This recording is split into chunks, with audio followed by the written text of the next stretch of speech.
Facebook থেকে first পেমেন্টটা না পেলে বোধহয় জানতেও পারতাম না যে আমার এই ফেসবুক থেকে ফার্স্ট পেমেন্টটা নিয়ে আর আমার এই ভিডিও করা নিয়ে এত মানুষের মনে এত পরিমাণে যে হিংসা, সেটাই পেমেন্টটা না পেলে বোধহয় জানতেও পারতাম না। আমি যে ফেসবুক থেকে যে টাকাটা পেয়েছি না, এই জিনিসটা অনেকের ঠিকঠাক হজম হচ্ছে না। এবার এই জন্য তারা কী করছে, এর কাছে তার কাছে গিয়ে নানান ধরনের কথা বলে বেড়াচ্ছে। আর তার মধ্যে সবথেকে কমন কথাটা কি, ফেসবুকে ওরকম ভিডিও করলে এমনিই টাকা পাওয়া যায়। তো ঠিক আছে, টাকা পাওয়া যায়, হ্যাঁ পাওয়া যায়, পাওয়া যাবে না কেন?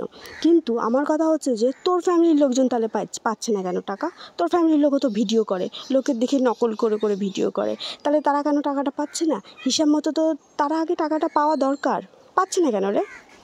সে উত্তরটা দে। তোরা তো চেষ্টা করে যাচ্ছিস সেই টাকাটাই পাওয়ার জন্য, তাহলে অন্য একজন যখন টাকাটা পেয়েছে তাহলে এত পরিমাণে হিংসা কিসের জন্য, যে এর কাছে তার কাছে গিয়ে এই কথা সে কথা সমালোচনা করতে হচ্ছে, সেটা বল।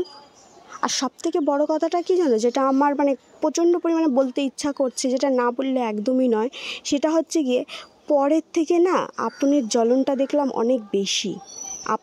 আপন লোকরাই দেখছি বেশি জ্বলছে, প্রচণ্ড পরিমাণে জ্বলছে, জানি না কেন। লোকের ভালো এদের সহ্য হয় না, আসলে কোনোদিনও হয়নি। সত্যি কথা বলতে কি, আমি আজ পর্যন্ত দেখিনি যে তাদের কারো ভালো সহ্য হয়নি। ওই জন্য যে একটা পেয়েছি, একটা টাকা পেয়েছি, একটা ভালো জিনিস, সেটা ঠিক তাদের পোষাচ্ছে না। নিজেদের হলে সেটা পোষাতো, হয়েছে অন্যের, ওই জন্য পোষাচ্ছে না।